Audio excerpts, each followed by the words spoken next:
listening to DLC Required, a podcast where gamers talk about gaming and whatever gamers talk about. It's a new season! It's a new season. What has happened since we've last gotten together? GTA 6 has a new release date.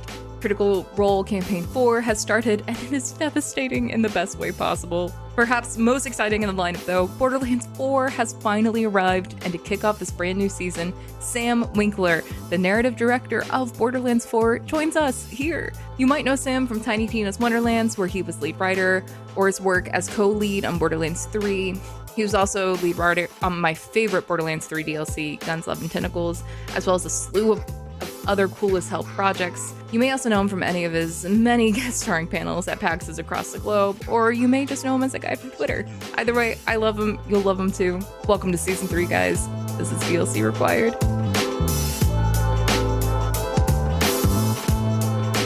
You've been fucking busy lately.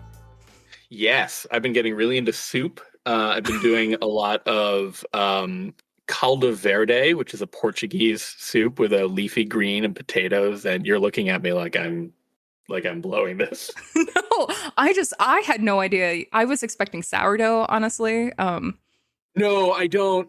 I am not nurturing enough to do a sourdough. I tried like everyone during the pandemic, but I didn't even try. I knew myself too well. Yeah. I have friends who are so good at it that it's hard for me to even be like, well, they're already making too much bread and giving me extra bread. Why would I add to this bread ecosystem? Like, right, your bread exactly. is better. I'm going to have a glut of bread and soon enough it's going to be a problem.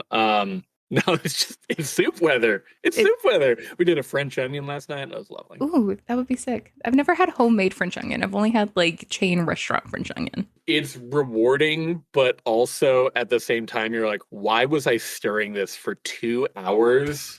That's just cooking. I fucking hate cooking though. But I've ranted to you about this before. I don't understand cooking. You don't I mean, like it's. I consider it to be a very meditative process. I don't have the temperament cooking for it. Well, this is where, and this has also affected how I play games. And I might have already said this earlier. You play video games? I play videogames. It's a very tactile. Menial is the wrong word, but it is like it is a thing you start, and then there's a process. And at the end, you have a thing. Yes. Right?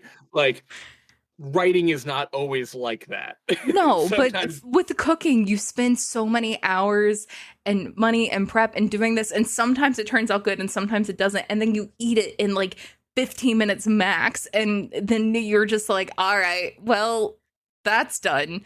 I have to do dishes now. Like, there's just nothing rewarding about it for me. It's inefficient. It can be inefficient. I'll give you that.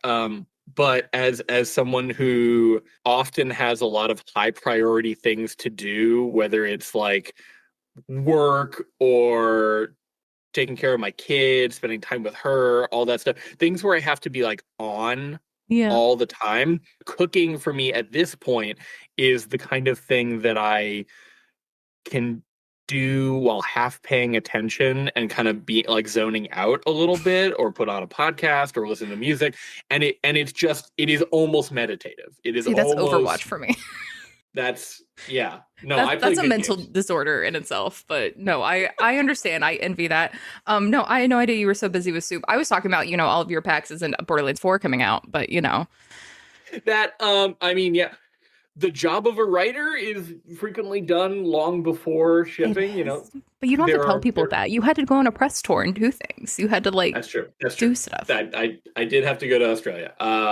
Have to. I mean, what a privilege. You had to go to Australia. It was a blast. Melbourne rocks. Oh my God. You want to talk about good eating? Melbourne is the place. I mean, like, we've already been busy working on DLC and everything like that, but the reality is my workload has just taken such a precipitous drop since.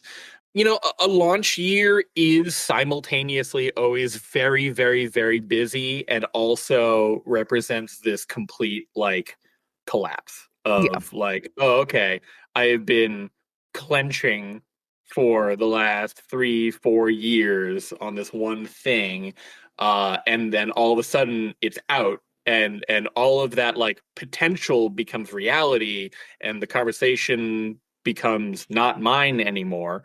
So like honestly, I'm just happy to be not that busy You're happy to be for a little fucking bit. done. Yeah. I mean, I say that like I don't have a whole bunch of stuff that I'm working on as well, but it's all stuff that, no one will see for a very long time, No, the right? the big boy's out in the world, and you're working on, all the other children that come with that. But like Right. the one that's been years of labor and love is out there, so you get to make soup. So I get to make soup, exactly. And what's 2 hours of stirring onions when when you've been working on something for the better part of a decade? Honestly, bliss.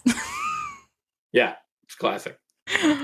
Oh my god, one thing that we Huh. haven't actually got to do with any cool people. 5 time capsule games, like games that you think define everything. Because this started with Cass and Define I. everything. Like Cass and I started this in a bar accidentally talking to the EP of Tomb Raider, like the reboots, and Oh, cool. ended up talking for like 6 hours, like just standing in the same spot gushing about video games. And Sure. one of the coolest dudes talked about how much they stole from Borderlands actually with the skill tree system in the first one, because it pioneered, just the tiered system rather than actually individual skills.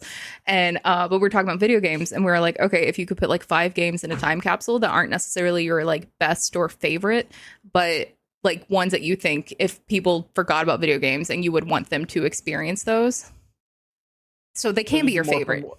More But- from an academic perspective. More from an of, academic, like, a lot of people end up doing favorites, Yeah. but I feel like favorite just changes so much over time. And, what I play all the time is different from stuff that be like everyone else needs to experience this or span this. But I have had people go Borderlands 1, Borderlands 2, Borderlands 3, Borderlands Attack on Dragon's Keep, looking at K6 right now.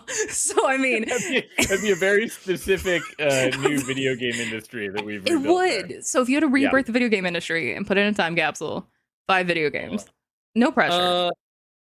Well, it's funny that I did not seed you with this question because I'm rewatching. I said rewatching. I am watching this retrospective of the Ultima series that this guy on YouTube, Magellar, is doing. And it's like the whole history, starting in the 80s with Calibeth and everything like that and Origin Systems. And it really kind of blew my brain just how much of that series just codified what we consider to be an RPG. Obviously, it had a lot of competitors and this, towards the late 80s, you start getting JRPGs and everything like that. But like, honestly, Ultima 5 would probably have to be one of them. Maybe Ultima 4 from like a conceptual perspective, but Ultima 5 is fun to play. So I would suggest that. Anyway, I mean, I'm thinking about the building blocks of what I consider to be video games, right? So I am much more about immersive experiences or narrative storytelling. What? Crazy. No, I have a whole diatribe about how my gaming changed once I started making games. But like the things that always sucked me in was puzzle games, like Myst. Myst was big for me. That's great. LucasArts adventure games, Day of the Tentacle, Full Throttle, Monkey Island, that whole genre, that was huge for me. So let's see. Okay, if I have to have 5, I would do Ultima 5. I would do. This is hard to put into a capsule, but I'd put World of Warcraft. Okay. I think that World of Warcraft is like this big pillar in the middle of like a whole bunch of circles of like MMOs and like blockbuster world building maintenance and just community gathering, and I don't know. It's generational. It is generational.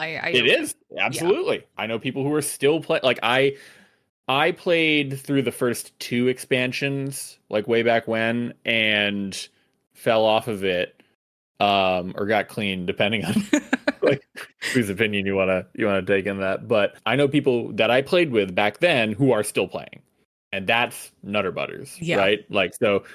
that kind of continuity you really can't buy, or you can't remanufacture it. No, that it's lightning in a bottle, all of World of Warcraft. Yeah. So obviously it's not the kind of thing that you could put on a discrete like disc and be like, here's World of Warcraft, right? We'll you need sort of the ancillary. For the sake of this thought exercise, you can. Yes. Right. Yeah. I mean, obviously it's tempting to just look at all the proto games, right? Of like, what was it? Dune? There was a Dune RTS that kind of set the standard that like Command and Conquer and, StarCraft and Warcraft would go on to do. But I'm more interested.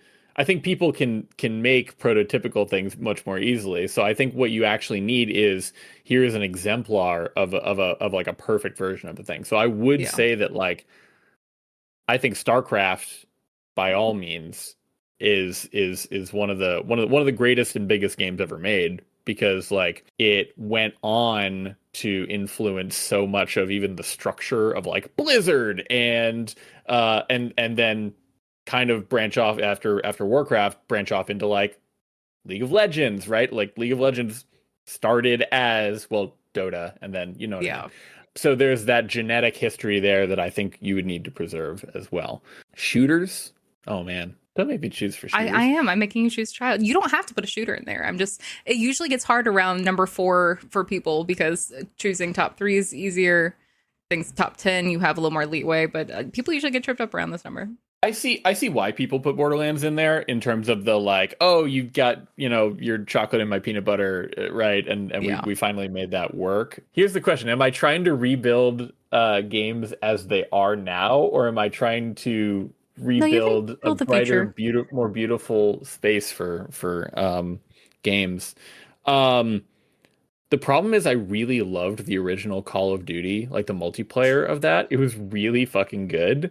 And obviously what Call of Duty turned into was something completely different. So I'm tempted to not put it in. You don't want Nicki Minaj in your Call of Duty? Look, whatever Nicki's doing, it does not influence my ability to get headshots. Return to Castle Wolfenstein was a really good game. Okay. Does that make any sense? No, it makes sense. I have a really fond okay, no, here it is. Okay. Doom 3. Hell yeah, okay. Everyone's going to be mad at me. This is the fucking headline. I love Doom 3. I absolutely love Doom 3. It kicked so much ass. It was such a technical flex on the part of id Software. While I think that there's some like maybe creative missteps or how demographic mistargeting, let's call it. That's fair. I think the people that wanted more Doom were like wildly shocked by what Doom 3 was, and not necessarily in a positive way. I think they did some really good work in the expansion packs on that one. But like, I genuinely like Doom 3 was some of the best like immersive mood building that I'd seen in a shooter at the time, because like they really took the horror element of it seriously, and like you couldn't see anything and you had to choose between the flashlight and the gun. I think now they patched that, but like at the time it felt like everything that Resident Evil and stuff like that wasn't, because I love Resident Evil, but I was not a console boy at the time. And so I felt like whenever I played and got my hands on the controller for stuff like that, it felt slow and clunky. I was really used to fast PC gaming kind of stuff. And so it didn't click with me until much later. But when I got Doom 3 in there, I was like, oh, horror. Like horror in a video game where I'm like, I've got tension and I have to make choices, and like, I don't know, obviously the monster closets suck ass in there, but yeah, Doom 3 shotgun, amazing. Yeah, we gotta put that in the list. People are gonna have some Doom 2 thoughts, because I get constant requests about Doom 2. So I like the OG Dooms. I do. I mean I installed them on like my library computers that I and like so that it wouldn't get erased. Like I hid it in like some folders that no one could find, and I knew which computer to wait for. I think so many people don't realize how much Doom really did, like, because it's not mainstream anymore. If you didn't grow up with it or really get introduced to it when you first got into gaming, You don't see the ripple effects of it. And I feel like I was victim of that with Resident Evil, honestly, because I loved Resident Evil, but I had no idea that they were like the pioneer of the modern day zombie, like the viral zombie. Did not know that was a Resident Evil thing. I assumed that was just zombie lore, like how we have vampire lore. That's cool. Yeah, I mean, like, much more of those either movies before that had been more about this is an outright supernatural thing, or the meteor lands and everything like that. But this is like, it was like the actual viral thing going on, which is why I think Last of Us always makes it in my time capsule. But I am, shocker to no one. I am a story person, and I know a lot of people don't, fuck with that kind of game. But for me, the gameplay and something like that is plentiful. Like, it's hard and unforgiving a lot of the time, depending on how you play it, especially part 2. But the build, like the marrying between a narrative and this actual horror gameplay is really unique to me. It's why Outlast sometimes ends up in my capsule when I do it, because Outlast for me, I basically have it memorized, but I still am such a little bitch about playing it. Like, the fact you can't fight back and you have to like time the hiding and do that, and you have to ration your batteries. There's so many good psychological horrors now, but I feel like the simplicity of it is just so expertly done. Yeah, I creatively appreciate Outlast. I don't enjoy the playing of it. Does that make sense? Yeah. Right. I'm glad that it exists. I've watched playthrough of it. I've watched someone play through it and enjoyed that. The no agency through combat thing really fucks with me. Alien Isolation, I think, was a really good like blend of that. Horrifying, truly horrifying. It's so good. But I love Alien though, so it wasn't going to be hard to make me love an Alien like anything, because that franchise is very dear to me. But they nailed it in a way that I wouldn't have expected them to. If like we didn't have an Alien game now, if Alien Isolation didn't exist, and I was just told, hey, this company is now doing this, and I'd be like, okay, like that, I'm sure it'll be fine. I Creative would Assembly not expect it. Like exactly. They just kind of took a real swing at that, and then like I remember, the first moment you like wake up out of the cryopod, and I'm like, oh, I'm on the set, right? Like they just did a really amazing, revitalization of that original aesthetic. I feel like that's where part 2 of Last of Us really gets me. Have you played through that one before? Yeah. The fact that it's so good with the AI mimicking your play style when you're on the other side of it, horrifying. Because Alien Isolation, when the first time I realized I was truly effective at that, and if I wasn't careful or if I was stealthy, then I would be so fucked, because it is so much worse when they are stealthy. And it was like that. I remember one of the playthroughs, I think my second playthrough of Last of Us, where I was just doing it more careful and trying to be patient, do it stealth. And then I realized when I was Abby and Ellie was stealthing me, I was lethal. And I was like, oh my God, this is a problem. Like, why did I do everything with Shiv? I cannot beat this. And that kind of technology, it's just so cool in a game. It makes it feel a different level. I hate the buzzword immersive, but it does genuinely make it immersive to me in a way that I feel like games at what point, like, what are we missing to make it more immersive? Like, we've done so much now, and something like that is just an experience I never expect fully from a game. And when the enemies I'm playing do learn that, it's like crack. I love it. I love it so much. No, I mean, like, that's one of the things that it seems like a pretty rote observation, but it's something that games have that other mediums simply don't, which is like every time you watch through your favorite movie, it's going to happen the same way. Not like the movie is not going to learn new things about you. And you're not gonna be able to find new things in that movie either by spending more time with it. Or focus on it, right? Like it's not going to hang on a detail longer unless you pause it, right? Yeah. I've gone through games where one particular level just fascinates me and I don't really want to move on. I'm just running around it and like looking at the the level design and level art and everything like that. Like that, I can't do that in a movie, right? No, and I feel like perfect segue to Borderlands 4. I feel like Borderlands 4 really did that for me in a way that I, with with all the self-awareness in the world for myself, I'm a big like, what is the main campaign? I want to follow that. Like I'm such a story hoe that I really tear through it. And I remember talking to some of the team at PAX West and just kind of casually, we're in the bar, we're talking, and I mentioned that, and I remember Andrew just going like, I want you to spend time with it, like just when you get it, just go where it takes you, spend your time and immerse it. And so I went into it really intentionally trying not to let myself do the I'm going to tear through the main story or what I think is the main story and do that. And I feel like with the structural change that you did with Borderlands 4, it allowed, at least from a player perspective, something that I think is really unique to games to really flourish, where, it's hard to adapt a game into a movie because you have an hour and a half, 2 hours, 3 hours for your crazy studio, to adapt a 40-hour campaign. And so that's what TV shows tend to, I feel like, do better and find that footing. But it's why open campaigns tend to really hit or miss for me, where you can get really, desaturated from that plot and that story and that heart that's going through it. And I never felt that with Borderlands 4. Like the tone, even if I was finding different types of content everywhere and different ridiculous stories or emotional stories, the overall feeling of being watched and needing to get going was still there. And I do really want to know kind of what went into the decision to make it this way, because it was a big swing for a Borderlands game. It was a big departure for what you've done previously. Yeah, I mean, for sure. Well, so yes and no. And that was actually where a lot of the fraught conversations happened, because like Borderlands has always been this kind of like archipelago of sandboxes, right? That are pulling you around the maps. And even though there is a main line that pulls you through the world, the whole pitch is you go where you want to go, right? Like, unless you're me. Look, again, hey, go your own way.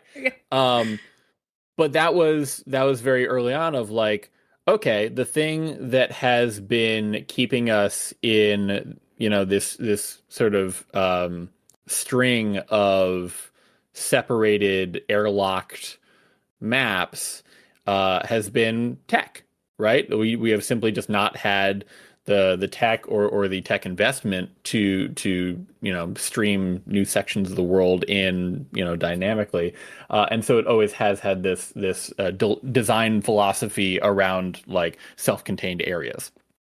But I mean, even if you look at some of the larger, like we had some pretty large maps in BL3, and so many of them, as we were building them, we were constantly talking about like, when's the moment that we let the player go, right? Where we say, hey, here is the thing that you need to get to advance the plot, but like, all right, what opens up the world? Like the point, the tutorial stops. Yeah, exactly. It's recess. You can go to the swings, you can go to the basketball court, you can go to the track, whatever you want to do.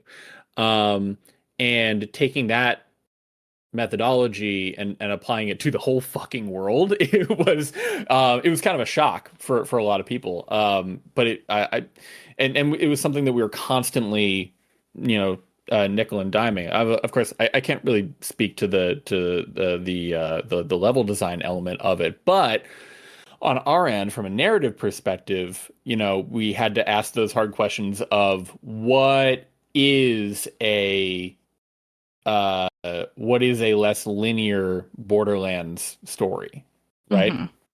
And very early on, we had that conversation where we said, we are not an RPG, right? We are not a world simulation type of game. We're not a high choice type of game, right? Like we are not creating some sort of intricate device that is tracking every single thing that you do so that you end up with wildly different scenarios and this character is alive and this character is. And there's a few moments like that, right? There's a few characters that may or may not survive depending on your choices or actions.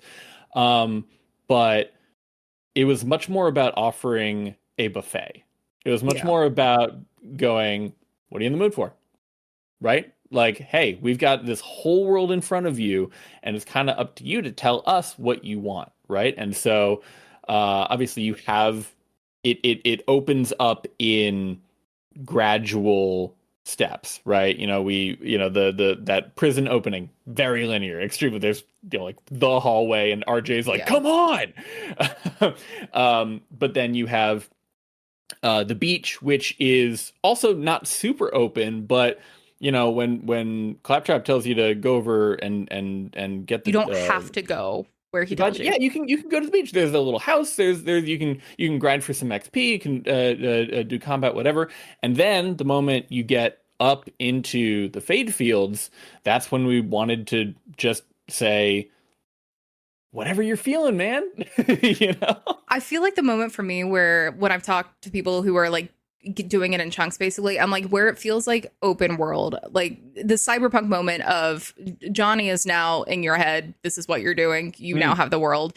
For me, is obviously where Zadra is talking you through. Like this is actually the plot of what we're looking at. This is a world. This is what we're doing, and it's a fair amount way into the game, but there is so much fucking content still around that. And I think it's really interesting that you did manage to have that kind of freedom in there, because I remember at I think it was it FanFest where we played it in LA, where I was just sleep deprived as hell. Like I was 40 hours without sleep in Timekeeper, couldn't see anything. And so I was like, I'm not going to be good at this game. What I'm going to do is I'm going to just explore and I'm going to see what I can do. And rather than trying to follow this narrative beat that I would want to normally. And I was like, oh my God, I can just keep going. And I know people have been nitpicky about like, well, I can see this thing and whatever, but like the world is there. Like I was just like, it truly isn't barring me even in this like demo area from what I wanted to do.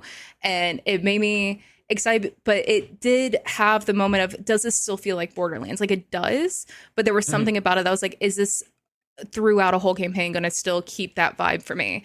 And it did. Like when I sat down to play through with early access, I remember just sitting there going like, I'm rabid about it in a way that I hadn't really felt since, I would say part of Borderlands 3, but like it even TPS for me, but I know I'm on an island there with TPS where it was just like, I love TPS. I fucking love TPS. But TPS for me, I feel like all the strengths of that got put into 4. And that's something that I really love, because the side missions and TPS feel still connected somewhat to the main story. And we have elements like the grinder, obviously, and people talk about, the actual mechanical parts of TPS being where they don't really have the replayability from it, but the story of it is much more grounded, much grittier in that way. And we are following this urgency while still getting these new areas and sprinting through. And it just like the laser weapons coming back, so much of it was just like it felt like a love letter to TPS. And I don't know if that was intentional or not, but I'm pretending it is, honestly, because it's great. There's a lot of fans of pre-sequel in the dev team, right? Yeah. Hell, we've got people from the studio who ended up, after that studio closed, they ended up coming to Gearbox in Frisco, and so there's simultaneously some institutional knowledge from that, and there is also just kind of like I played it as a fan, right? I played that long before I ever set foot at Gearbox. And so definitely there's some story threads from there that I was very intentional about us following through on. Emily's one, but also, but also just that mentality and bringing that to discoverability in terms of non-mainline content and how everything was wrapped up from a like world building perspective of like, this is a shared experience that everyone on this planet has, right? At a baseline, no matter who you're talking to, that these people live under the boot of the Order, and they might feel different things about that. And they are probably bolted, and they might have feelings about that, and they might have feelings about you as a Vault Hunter. They might not, they've lived here for a really, really long time, and they have drank the Kool-Aid about how bad Vault Hunters are. But you'll hear that from the NPCs that are around the world. Is they will, as you complete things, they will change their mind about you. And not just in terms of like, I always wanted the Timekeeper dead, but like it's the not augurs, a static world. Yeah. Well, yes, exactly. And again, we are not attempting to be that sort of you know, I like Skyrim level of responsiveness type of thing, but we do want players to feel like what they're doing has some sort of effect, even if it is, you know, public sentiment, right? There's whole grids of for the augurs in the Terminus range of like, I don't know you, so I don't like you. It's not even about the fact that you're a Vault Hunter. It's like I don't recognize you, and thus you're weird. And then after you join the Augurs, they're like, okay, yeah, I guess you're kind of cool. And like that, just having that level of responsiveness, uh, you know, very few people are going to say, oh, that's what made the game for me. But it adds a little bit of believability to it. I think there's a lot of subtleness that goes into things like that. Like there's people have an idea of what they want from a game, and you know, totally valid, but the environmental storytelling and then the background kind of beats like that, I do think inform the overall narrative. And for me, what's always been really interesting about Gearbox's approach to these games is that, from at least my knowledge outside of this, is you are pretty much one of the only studios that have a writer's room, like how a TV show would, where you have multiple people working together in this way, and it's less like everyone's an island and you're having to really collaboratively do this. Yeah, it's I mean, what I've discovered is that every single studio does these things completely differently. Yeah. Right? There are different people that you would expect to be in the room for kickoffs on that, you know. Some, I mean, just to shout out Randy, like he is the head of the studio, but he is also like very creatively invested. And from the jump, when we were kicking off BL4, he was in the room with us, and we were just beating the shit out of new ideas, throwing stuff on the wall, and he laid out like a very, very clear early idea for not the structure of the game itself. That was not like mandated, but he was like, here's kind of what I want us to accomplish, or the subject that we want to approach. And that was where we started with the sort of control versus chaos dichotomy, and where the player fit into that. And that was the first challenge that he kind of handed to us, and we started talking more and more about that. Yeah, having a centralized writers team at Gearbox is one of my favorite things in the world, and we built that. That didn't exist when I got to Gearbox in 2016. Writers were sort of attached to projects at the whim of creative directors, and given as much or as little authority as the creative directors wanted them to have, and sort of as a way of surviving and being able to ship that game, Borderlands 3, we formed the narrative department. And from there, we have about a dozen people who are formally writers, and not everyone was on Borderlands 4, but I'm able to go and talk to someone who's on a different project and say, like, can I get a read on this from someone who hasn't been staring at it for 2 straight years, right? Which is so valuable as a writer. Like it's amazing. Just even scripts that like I've had through the years as just screenwriter of, this is my baby, I love it, but something's driving me insane about it, and I have to put it in a drawer, and I come back to it days, months, years later, and either go, oh, I was crazy, this was great, or no, this was the issue the whole time. And having that kind of actual bouncing board feedback from people who get what you're going for in the same time is amazing. Because my friends make fun of me if I'm trying to talk it through and they have no idea what I'm going for. I sound like I'm just rejecting ideas, and I'm like, no, you're talking in like, I talk in shapes half the time, where I'm like, no, I need like, you're talking like a banana and I need like a pineapple, and they're like, what are you talking about? I'm like, no, like I feel it, like the image, you're just, this is what I need. Yeah. And so having that kind of collaboration without it having to be like, you know, like you're under so many NDAs when you're making a game like this. Like you can't just like go on a board and just be like, what's wrong? Someone tell me what my beat's missing. Right. I always, I was just thinking about this. I always see interviews with like big directors and writers for movies and stuff like that. And they're like, yeah, I sent the script to my buddy who, you know, other famous director or whatever, and they gave me some notes and and I'm like, can you imagine You if sending to Rockstar, like, what do you think? Right. No, if I had the fucking gall to call up one of my friends at another AAA studio and be like, "Hey, can you look at this script? Does this land?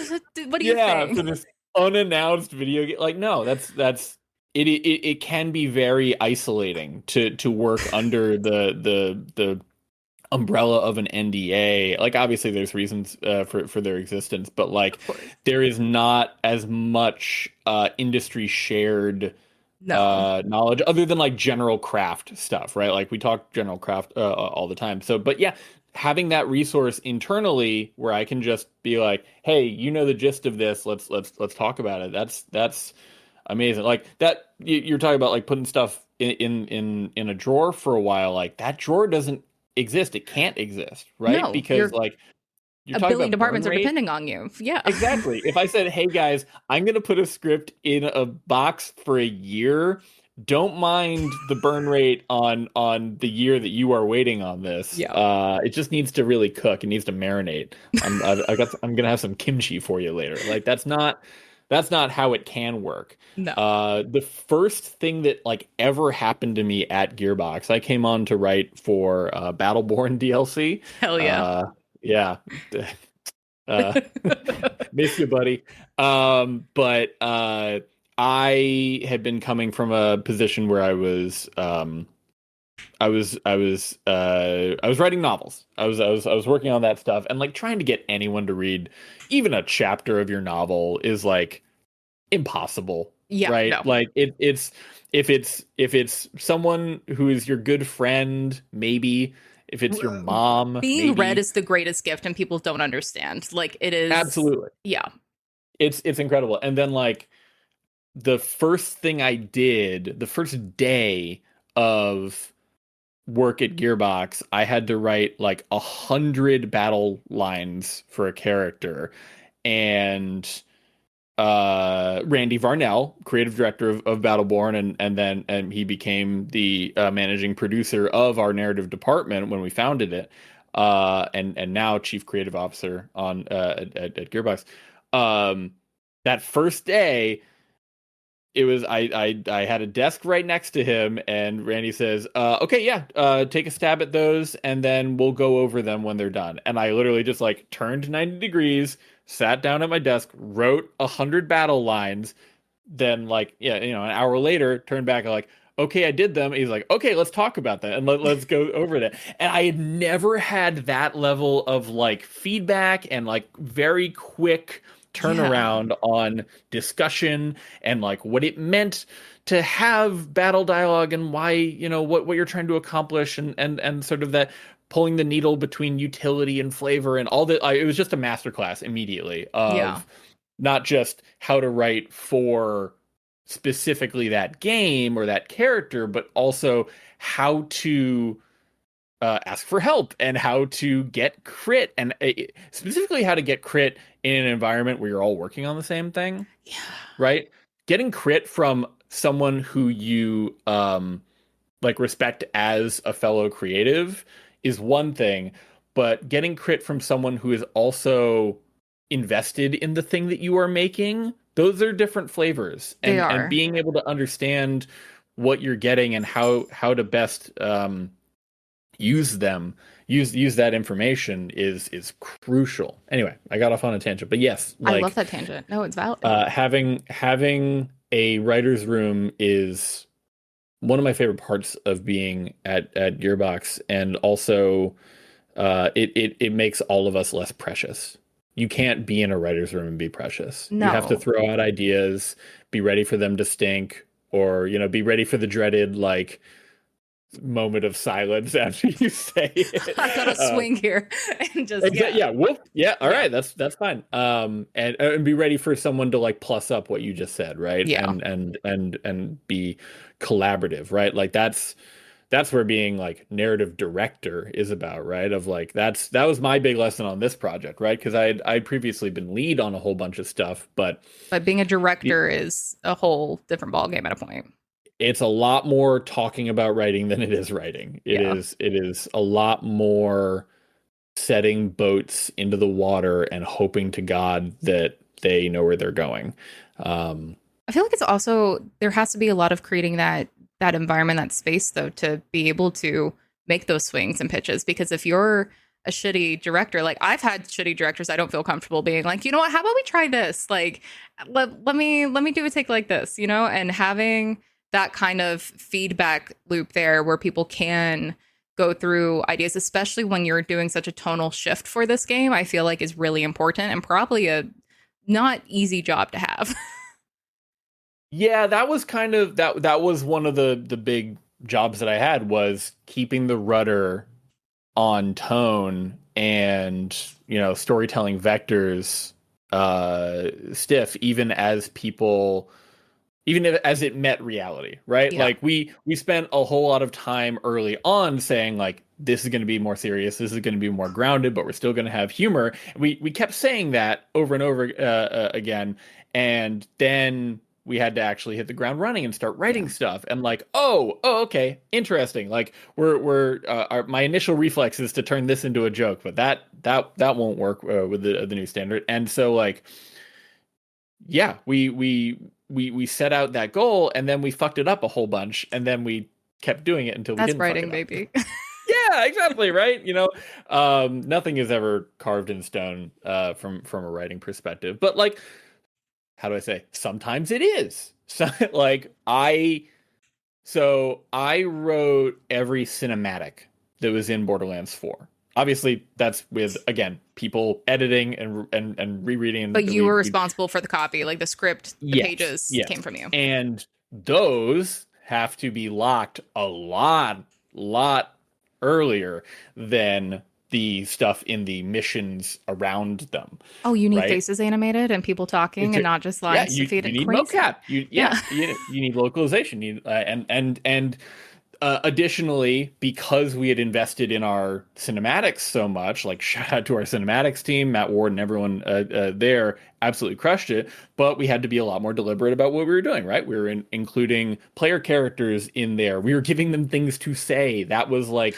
was that decision early on, by the way? Because that was an incredible decision, honestly, as a player. Super early. It was something that we talked about. So Danny and I came in midway through Borderlands 3's development and kind of inherited. I won't spend time talking about that timeline, but like we brought it up several times, and it was just like, yes, this is a great idea, but you have to do that early on. It is not something we're too late in the cycle to be able to. Exactly, right. And the tech is just not there. The production pipeline is just not there. And I was able to get one cinematic in Borderlands 3. Is it the one with Clay, or in there with the camera, or not Clay? It's in the estate. In the estate. Yes, it's such a good one though. But it's such the fake POV. Yeah. Yeah, it's so good. That was it was really frustrating for us to not have the player characters in the cinematics, and you know, from a creative standpoint, and then like especially because TPS had some of that. Like we weren't player characters in it, but like we had Athena in the beginning. We had more inserting to make it feel slightly more immersive than something like 2 felt. It felt a little bit more respectful of the player even being there, right? Of like even just seeing Athena instead of Claptrap there, that was still like, oh, okay, that's the narrative wrapper of this. It's Athena's retelling of the story. That was fine. And so that was also from that point, you know, we were simultaneously doing pre-pro on BL4, and then we're also jumping into Borderlands 3 DLCs, and then Tiny Tina's Wonderlands. And Tiny Tina's Wonderlands, you know, that was a pretty fast turnaround, right? Yeah. Like that was a total of like a little over 2 years of dev. Oh shit. Well, because we had, you know, in BL3 we had said like, oh, we got to do another Bunkers and Badasses. We have to do it. And then like, you know, people started doing concept art and like started saying, what does this look like? What would this be? And we had so many good ideas that were like, this would be either a way too expensive DLC campaign, or we take a little extra time and we actually make this into a standalone game. And that also just happened to coincide with the novel coronavirus. And so yeah, that was a weird dev cycle. What was my point? Right. Cinematics in Wonderlands, like I said, tight turnaround, not as much runway for that. Obviously, we wanted to make sure that in a game where the whole conceit is you are a character playing a character, Yeah. like your involvement in that TTRPG was a little bit more diegetic, and so going about the same way as Borderlands 3 would just not work. It just wouldn't work. So like that was where I chatted with the cinematics team and really said, okay, if it is in the game, if it is in the TTRPG of Bunkers and Badasses, it is going to be POV of the player, the Fate Maker, right? Yeah.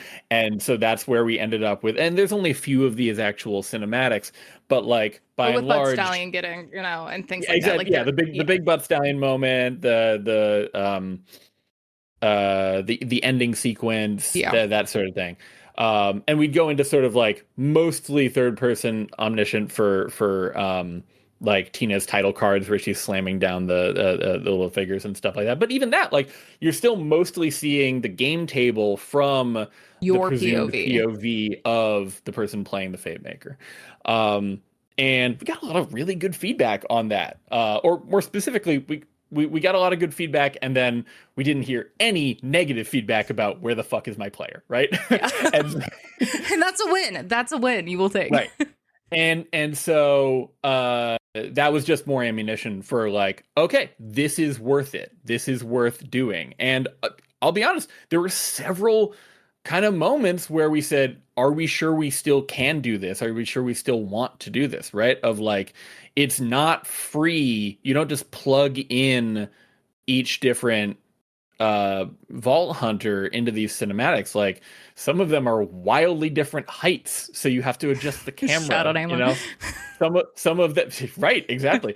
Some of them might have different facial reactions to like Vex is probably going to roll her eyes at someone. Like, that's not something that Amon's going to do.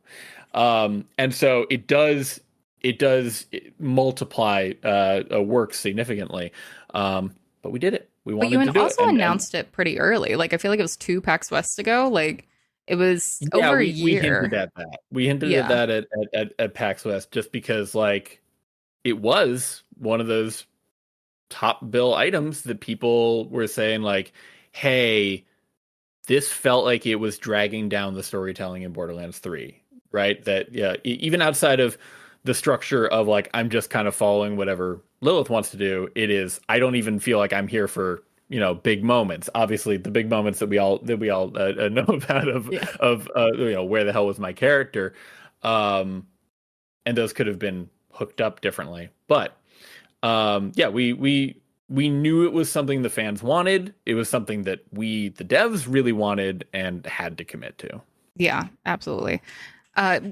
Being announced that early, and even with you moving up the date, was there a time, if you're saying that you were like even still having to go, okay, so it's still something we want to do, was that ever something that had to be considered going back on? Or was there a time that you thought that maybe this would be something that would end up on the cutting room floor?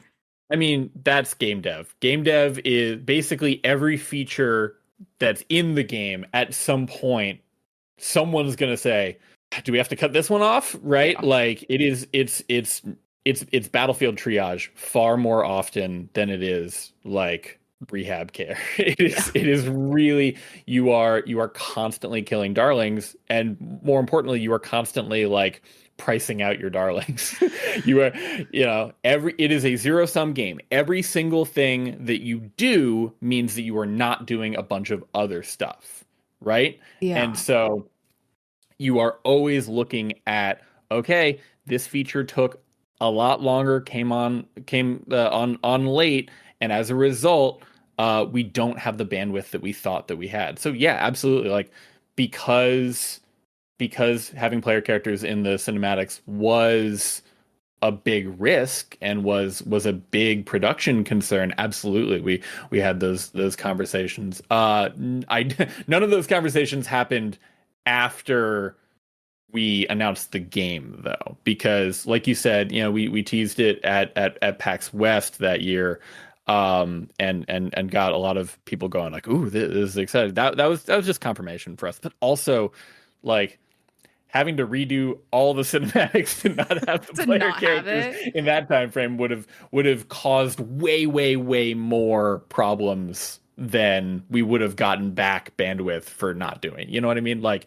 it would be like swimming 75% of the way somewhere and being like, I'm tired, I'm gonna swim back 75%. Like that doesn't make any sense. No. Right? Like you just go the extra 25% and you realize like, this is beyond sunk cost fallacy. This is just, I'm not getting that effort back. I would argue you didn't even go the last 25%, though. You literally moved the finish line further and went there by pushing up the date. Like it. Yeah, I mean, we only pushed the date up a little bit, but yeah. and a lot of that was a lot of that did not affect our actual like content locks or anything. No, like I imagine shipping would be locked before. That's more of a marketing kind of like a 2-week thing is more that, but still pressure to not have time to day one patch kind of stuff is. I don't get invited to the meetings where the dates are best. You know what I mean? At least those kinds of dates. You get told when you got to submit a script and cry about it. Exactly. Yeah. Yes. Yeah, you have to put it on your little team's calendar. Cry for. Yeah, I'm unavailable because I'm crying because I'm trying to finish this whole Terminus Range arc by Friday. Speaking, going back to the grittier tone, though, you said that was something you decided early. Is that something that, like, how do you feel about how that turned out? And do you see that as where the franchise is staying? Are you proud of where that ended up? Is there something that you wished you did differently, or like what really went into that? Was it, I imagine it wasn't just like, here's feedback from 3 and this is more I'm being able to tell the story I want to tell, because as you said, you two came on in the middle of 3, so you're getting to, it's different to get to set up your own story. So how much of that was reactionary and how much of that was just, I know the narrative that we're wanting to shape? I mean, I'm super pleased with the reaction to it, right? Like it is really cool to call a shot like that and have everyone go like, yeah, you hit it, nice. That it feels good. It feels good, man. Yeah, of course, like being able to tell the kinds of stories that I want to tell and not be shackled as much to, I think, what people's expectations of the franchise are, that's really freeing. And also we have the freedom to plan things out in advance now, right? Like I accidentally invented the timekeeper, right? So my man, I put a reference to him into 3. Into the Nereid logs in 3, with some ideas, but this was before we fully knew what 4 was going to be. And very, very quickly, when we were starting to talk about that order versus chaos thing, we identified of like, hey, interestingly, someone who is fully based on order and fully based on control has a lot to do with this type of timekeeper character, and that was decided. And I was like, oh, I accidentally teased what 4 would be, right? Like it was a tease for something I hoped that we could do, but the fact that it ended up being 4 was very, very cool. That was a lot of fun. But that is all to say, I try to write both in terms of like, here's what I know that we can execute on, but also here's what I hope we could execute on, right? Like these things are shifting, right? These things are there's 500 people making this game, right? There's a lot of different ideas of what a Borderlands can be. There's a lot of different goals from a transmedia franchise perspective. There's a lot of goals for business targets and everything like that. So, if one story gets told through one vector, maybe another one gets told in another vector. That sort of thing. I'm being vague there, but like it's fair though. My point is being able to call a shot and say with a little bit more confidence, yes, we're going to make the tone a little bit grittier. Yes, we're actually going to make good on some story threads that maybe have been kicking around for a long time. Yes, we're going to actually see XYZ character again, that kind of thing. That feels really good. That feels it feels good that people are responding to that. Like the moment we were we started, like, people were playing through the vaults in some of the early gameplay stuff, and people were like, dog, why is the Watcher talking to us? And I'm like, that's a good question. Interesting. Interesting. But like, that was a very early moment where I'm like, oh, okay, it's reigniting some passions for people. I gotta say, I fucking love Zadra with my whole heart and soul, and whoever's decision it was to kill her, I understand, but I deserve compensation financially for it. Yes. I mean, I definitely was part of that. Well, since you wrote all the cutscenes, I imagine I can blame you. Yes, for very much so. That was the cutscene that I was worried we wouldn't be able to pull off. Right. That was You want to talk about things that we almost cut, like the whole possession thing. Like that was hard. Like if it wasn't going to work, it had to work. It had to work really well or not work at all. Right. And so when I first saw the scene where at the end of the prison where we try to kill RJ and then he does what he does, that was when I was like, okay, it's working. Oh, thank God. But yeah, no, to Zadra, I thought she was a lot of fun to play with from a character perspective, and that was where other writers like Jordan Lemos and Taylor Clark and Lynn Joyce really helped us like hone in on who that character could be, because she had to have some sharp edges, right? Mm-hmm. She had to be this person carrying a tremendous amount of guilt and be this sort of seeker of redemption. But my first drafts of her were sharp to the point of like drawing blood, and that felt that felt a little harsh on the player. And when we found the kinship between us and her, that was when it really kind of warmed up, and we went, okay, all right, here's a character who has a lot of conflicting feelings, has not figured out how they feel, is very egotistical and feels like they have to solve everything themselves. And maybe that's the journey that she has to go on, is admit that like she can't do everything herself. Like just because she broke the world doesn't mean she can fix the world. No, she's perfect. She's perfect. No, okay, yeah, perfect, yeah. As is. All right, excellent. Yeah. I also knew that like the Timekeeper had to kill her. Yeah. Like it couldn't have been. It couldn't be some sort of heroic sacrifice on her part.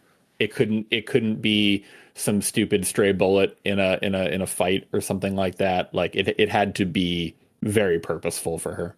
No, narratively, it's a fantastic beat, and I'm very mad about it. And it was funny with my girlfriend and I playing at different times that I played it all before release, and I'm shutting the fuck up about everything, right? And right. I knew because I love Zadra and I love the whole Terminus Ranger, but I knew they would really love her. And so after a bit, it's like, yeah, like Zadra's like my favorite character. I love her. I like whatever. I'm just like, oh God, it's gonna happen again. This happens every time. And so I'm waiting for it. And so I saw that scene because I can like see their computer through my computer. So I'm like working on something else. I'm like, oh, I know it's coming. So I'm just gonna I'm like pacing around the house. Like I'm just like waiting for it. And like literally just afterwards, and we both were just like, it had to happen like that. Like he had to be it was a perfect narrative beat, but I'm so upset about it. And it's just, it feels different from things like when people are like, oh, like I'm missing, you know, Stableface or this, or where we have these beloved characters or characters that people have a moment where like, I like, and oh, gone too soon. Like it truly, like I of course want more of her, and I want it in a TPS way of like go back retroactively and give me stuff so I have content.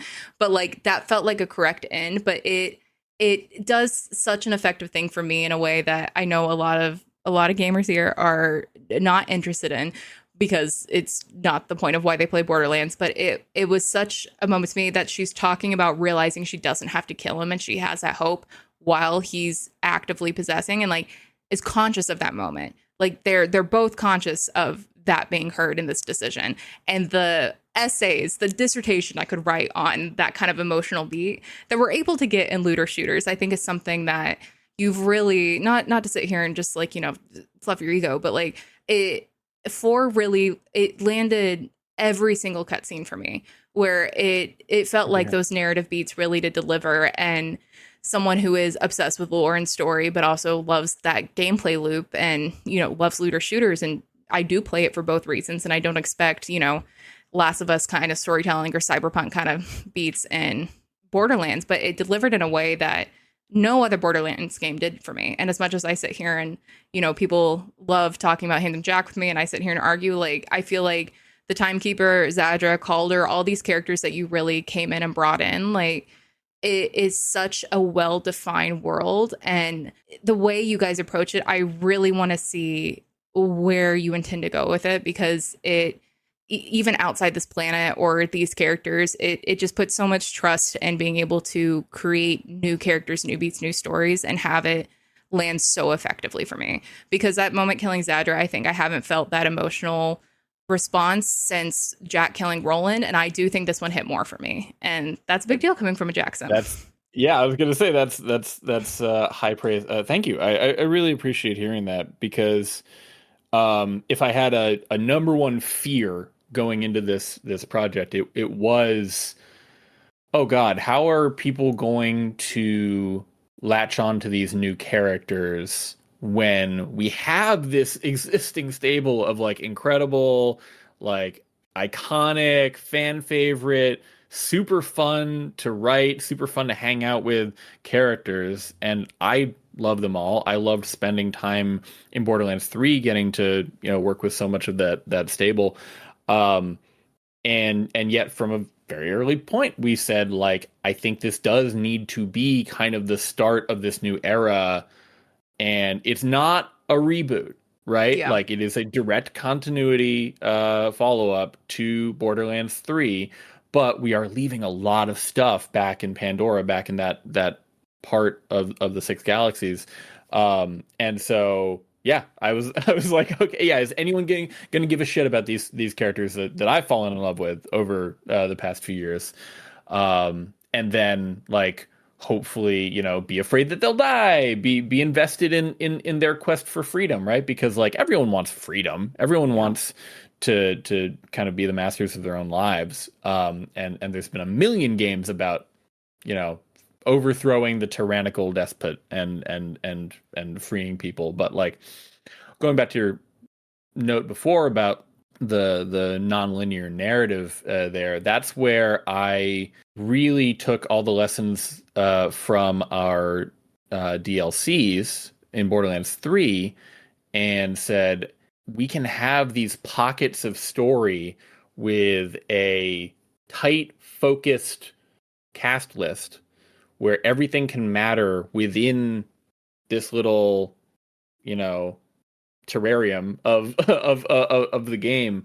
But it can also inform the broader narrative, right? Even if we're not hearing from the Timekeeper, we are seeing the effects of the Timekeeper. We are seeing the dread that people have of his rule. We are seeing the way that his, you know, lieutenants in the form of Soul and Lictor, like, if these are the people that the Timekeeper is putting in charge, then that says something about him, and etc. Like, being able to get all of the benefits of kind of chapterized stories that we did in the DLCs, but have it create this broader whole was really invaluable, and it also, I think, curtailed an issue that I certainly have with Borderlands 3, and I've definitely heard some people say of just like the cast list is too big. No one has a chance to um no one has a chance to really breathe, and if they do, it feels like they're taking up all this space from other characters, right? The B team, like famously, like they have one mainline mission really, and then a couple of side things, and I'm like, God, I would write for Tina all day, I'd write for Brick all day, I'd write for Mordecai all day, but we just didn't have the bandwidth of it, right? Yeah, and so like from the jump, I said, even if we're creating this new cast of characters that have lived on this world and have this completely different experience from everyone else that we've met in Borderlands, it's really important to me that every single one of them has breathing room and has the chance for people to like fall in love with them, or, in the case of bosses, like actually hate them, right? Like if you only have so many missions within a zone before you actually have the boss fight, we gotta build him up. We gotta spend time with him. Like I have to be hearing from Vile Lictor and be and see that the augurs are afraid of him, and get that voice in my ear and be like, this guy's fucked up. I don't even know. He goes so hard though. Like total sidebar. Yes. Like he just so raw, does not care, and it's perfect little like Lich King wannabe vibe, and I love him so much. He's so effective for that little section of boss. But no, I think to that point, it's such confidence you have to have. And I want to say to people who haven't created something before and like put it out there. You. I know. Go create some shit. No. How dare you not be great? No, if you've not created something before and put it out there, and like it's fucking scary, dude. Like putting it out there and having the confidence that I think this is a great story and this is done well and this is great. Putting it out there for public consumption is fucking terrifying. And having something that has such a passionate fan base, but a very opinionated fan base for a lot of different reasons, like completely sidestepping level design and how much that impacts narrative and vice versa. Like you're having to have so much confidence in what you're putting out to have such a small cast of returning characters and have these new characters to be able to still maintain that feeling and like capture those audiences in that way. But I do think that it was so effective for the same way that like 3, I'm one of those people that say it feels like there was a jack-shaped hole that a lot of characters kind of got shoved in there. And so no one got to shine in the way that I feel like they deserve to. And unfortunately, that's true in a lot of media. And in the flip side of this, like I fell the fucking love with Zane in BL4. He is so fun, and he's fun in 3. Like I enjoy him, but you experience Vault Hunter so differently than as an NPC when you're playing him, and it felt still so him, but it fleshed him out in such a way that you wouldn't have had the time to do with also getting the whole Crimson Raiders here and then doing that, and then why is everyone on this planet, and like it would have diluted the whole story in that point. Huge stable. Every single one of those characters is someone's favorite, right? Yeah. And so that was a constant conversation of who we're including. But like as I've said in other venues before, like I do think that the MCU era affected people's opinion of what a cameo would be or what a returning character could be, because like if you're making an Avengers or a Civil War, or I mean, every single MCU movie is now like essentially, a some sort of team up, right? But like, if you're doing that, you can pay someone to show up on set for 3 days, film their 1-minute scene, and be done with it, right? Like that is not. That has a fixed cost, but it's not this like huge deal. In a video game, the cost to create an entirely new character model, to animate that character model, to rehire the voice actor, to integrate them into the story enough that they feel like they've had enough time to breathe. There's a lot more that goes into deciding to bring a character back in video games than it does in other forms of media. And I have to remind people of that, of like, you don't want me to spend the resources and time and money that it takes to make this character, to bring back your favorite character, because that means you don't get other things. Like you will, it would be a absolute waste of other people's time for me to bring this character back and then put them off in a corner and not give them anything to do. I think it's hard when people hear numbers thrown around too, where it's just like, you know, the conceptual idea of millions and billions of dollars going into what makes a game. People are like, of course you have time to do everything, but like, these are people's jobs and time and like so many things go into making a game that, like, yeah, if you had unlimited resources, because it's not just money, it is people making this game, and then what that domino effect is of that. Like, I feel like it's always time. Time is the number one factor always, right? Yeah. Because you have this team of people who are incredibly talented and have to wear a lot of different hats, and it is constantly trading off. Again, it's the zero-sum game that I was talking about, of you can get feature A, but you now might get a, you know, half-formed feature B, or you might have to cut feature C. Absolutely tell me your favorite character should be in a game. I want to hear people saying that stuff so that I can be like, okay, yeah, I'm in touch with what our fans want, with everything like that. That's the demand is not the problem. It's always that mindset of like, oh, they didn't even think to bring this character back. No, I bet if you name a character, we had that conversation. Like, you have no idea the meetings that were had about this character, or the fights that someone had about this character. Yeah. Right.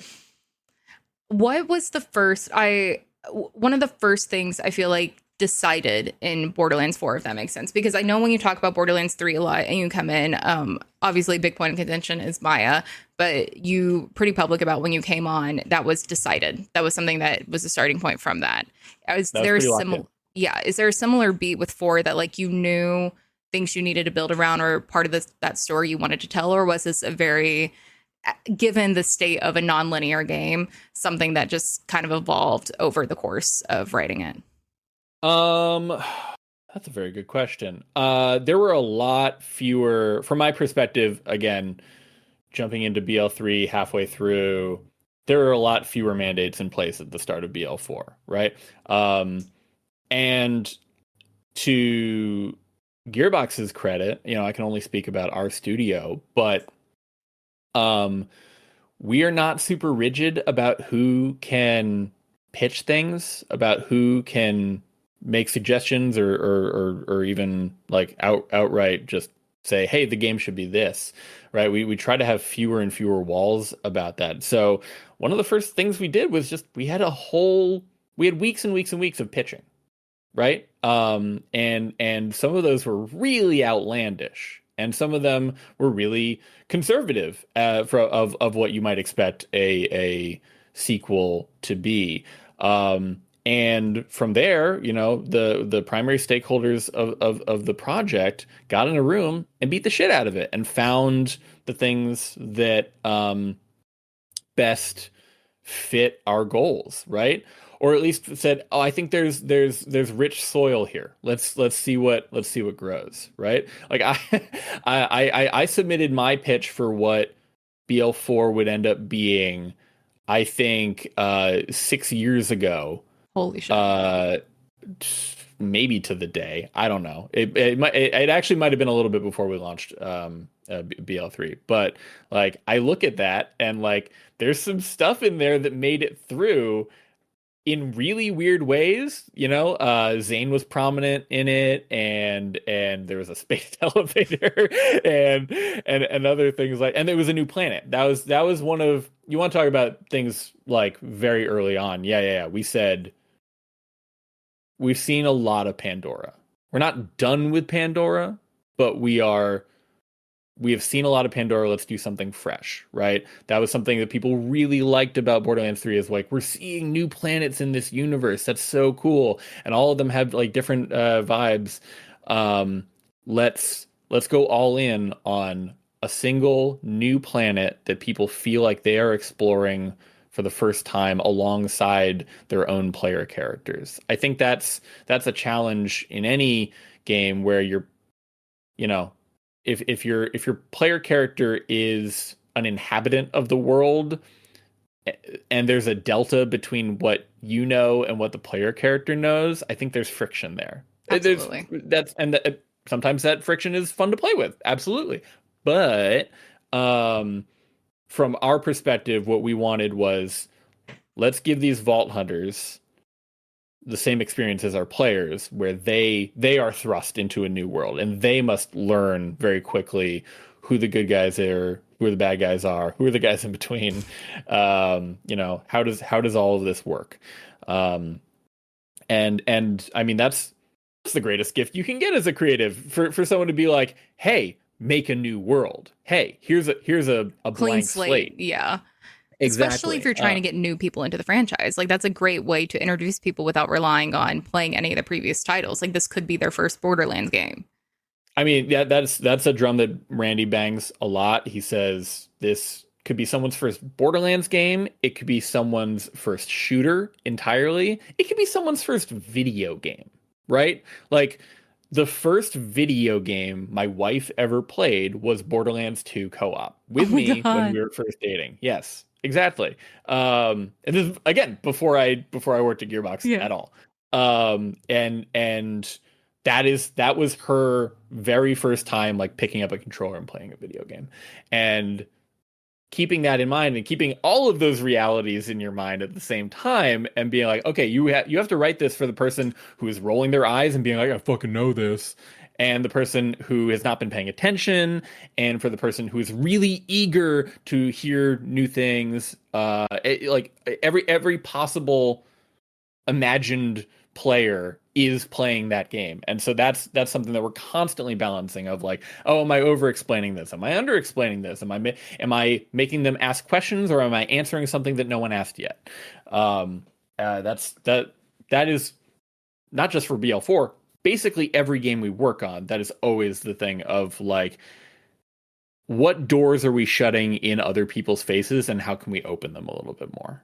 I think exposition's always a hard game. Yeah, and I think exposition's always a hard thing to balance because some people are very much they need to be spoon-fed. Like, I remember years ago there was a script that was in pre-production, and someone, like a different actor, was reading it at the time, and the main character was, mentally ill, but it wasn't the point of the story. It was just part of that character, and it's very obvious if you've ever known like a bipolar person, it's very much telegraphed through that because it's a whole allegory. And I remember him being like, oh, well, that makes sense now that I know that she's likable now. Maybe if you had like a shot of her taking pills that were like labeled and stuff. I'm like, no, that's not the point. Like, if you don't get it, you don't need to get it. But like, it's not that type of exposition is wasting time on that page to be like, cool, we have this, because now it's about that. And I think that's such a hard balance to have, and I can't imagine in a medium like video games where people can't interact with stuff,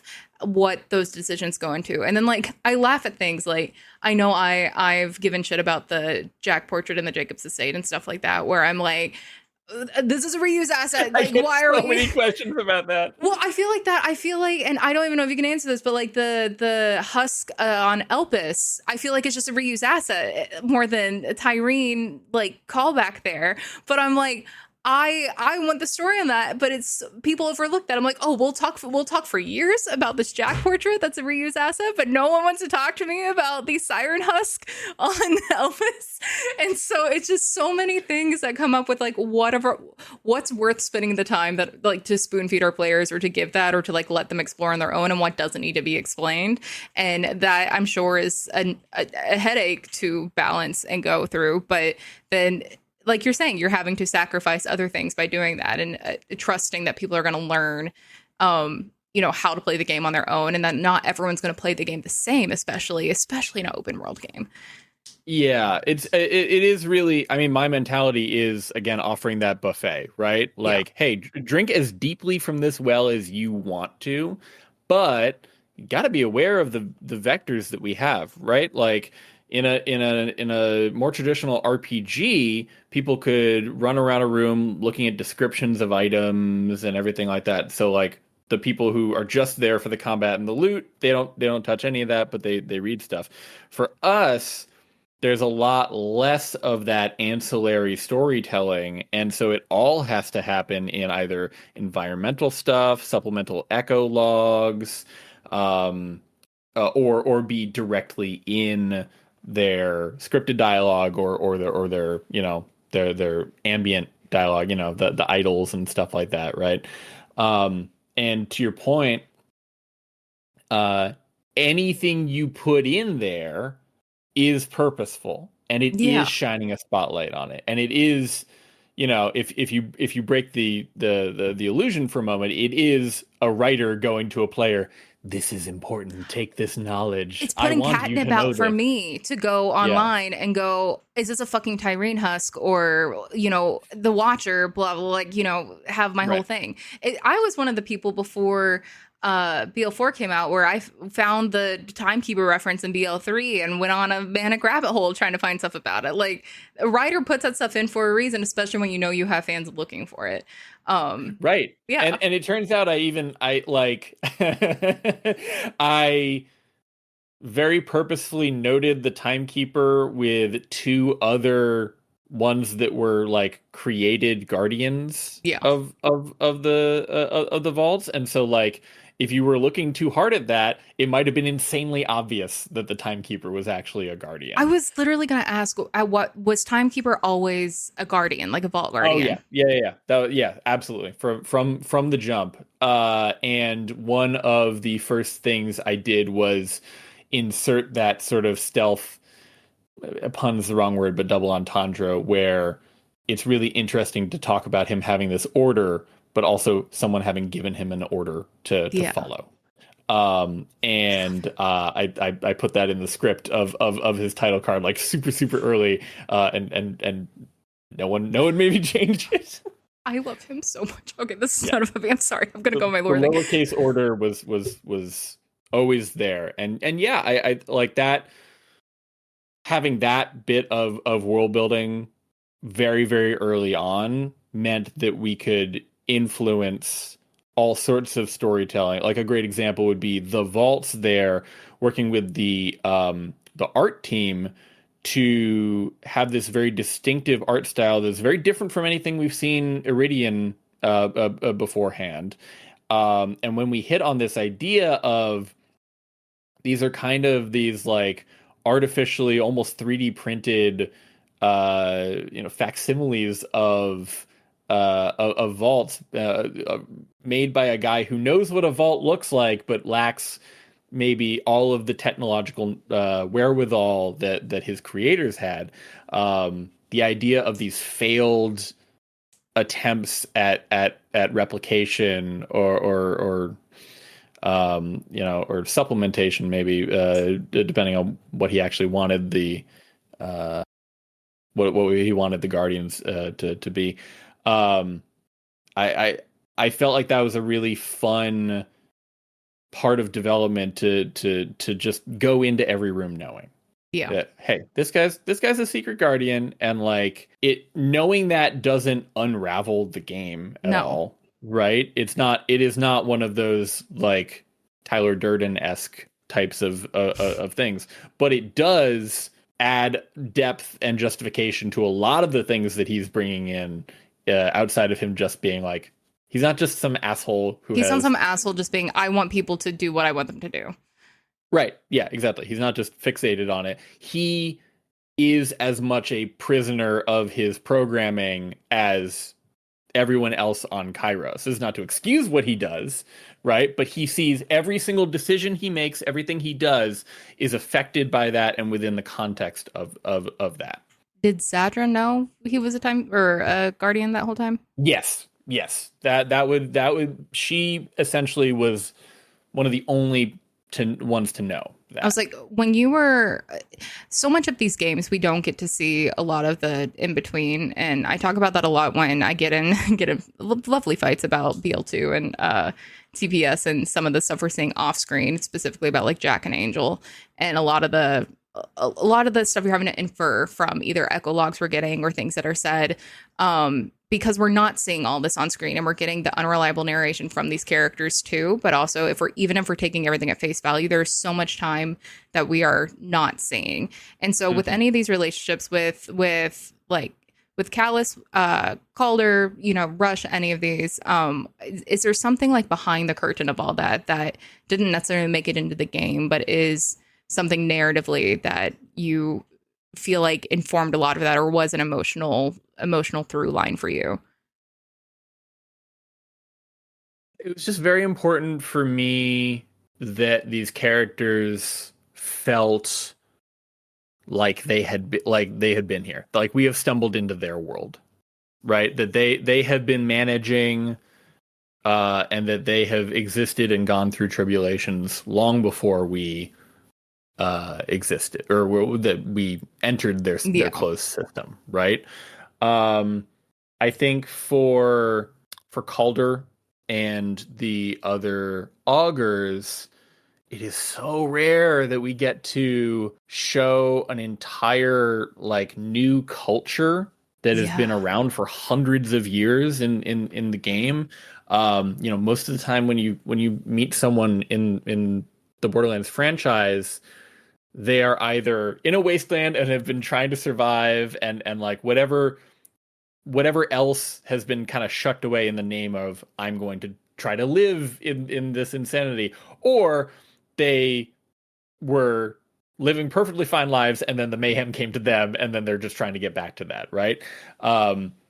To have these like a much longer time span for the augurs and also for the electi, it felt really important to show that there was connective tissue with their past, that they had entire different rituals about how they buried people and what their relationship to the rock that they mined were, and for the electi of like, oh, they've had a very sudden identity shift in the last 6 years, and they're still in the middle of it. They're still all squabbling about what it needs to be, and some of them are very still like silver spoon. Like, I wanted people to have the sense that they could have stepped onto Kairos at any point in the last 100 years, and there would have been stories going on, and that it would have been entire civilizations kind of thriving. And there were people who lived on this planet and never once saw a vault hunter, never once saw an explosion or a gun or anything like that. They just lived. Yeah. One other thing, actually. You asked about through lines. Yes. A running thread for me, and something that I tried to instill in a lot of people, was that all plans fall apart. Anytime someone states that they have a plan, it goes horribly wrong. Any idea about the future that people believe that they have, that never comes true. Something else happens. And that's in that sort of arc phrase of everything breaks, of that, like, Borderlands is a used future. Mm-hmm. We have a lot of kind of like higher sci-fi stuff in this entry, but that's why it was kind of important that when we get into the city, it's not this gleaming utopia. It is this grungy, broken down, kind of like slum almost.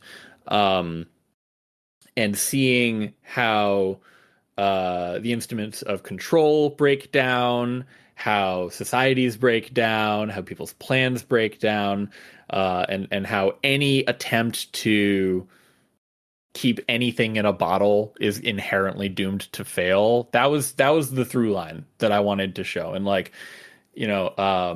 Outbounders, these guys are on the cusp of change, right? They believe in something, but they're about to try to leave this the planet, and eventually they do. They actually manage to do that, and then there's this moment of like, well, what now? Like, what changes about us now? The augurs, this very sort of rigid traditionalist society must choose between adhering to custom and still being under the boot, or asking which customs need to maybe change or be re-examined in order to overthrow the order control, the electi. They don't, everything that they've held dear for hundreds of years is totally thrown apart, right? I wanted to show characters that were in the middle of a transition, right? They were in this liminal state between one and the other, and there was no solid answer about what that final state would be, and whether they would survive to see it. But it was never actually what they expected it to be. I don't know if you'll be able to answer it, but is that something that you want to keep going through this like cycle of this game and these DLCs? Like, is that an ethos that you really want there, or should we expect something different from that? Because I feel like a lot of games bring in DLCs that, expand on the actual campaign of what you have, and we see a lot of that world expand. Borderlands has been one that before you really came on, they were very isolated. Here's a little pack. I really loved that 3 didn't feel like that in the same way, though it still was obviously outside of director's cut, not really inside the game in the same way. But I do feel like a lot of that similar vibe is there. But with the new tone and with that through line, because I do think it is extremely effective of what you're talking about, is that where you see that cycle of this game going and that living through? Yeah, I mean, my ethos with like campaign DLC is that the base game is a platform that has its cohesive story that it is going to tell. Obviously, there's some cliffhangers. Obviously, there's some threads that are unresolved.